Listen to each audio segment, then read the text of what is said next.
Modus penipuan order fiktif kembali terjadi.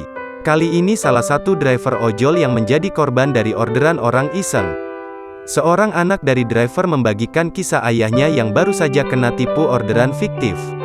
Ketika menerima orderan, pria paruhbaya itu langsung mengambil pesanan konsumen di tempat.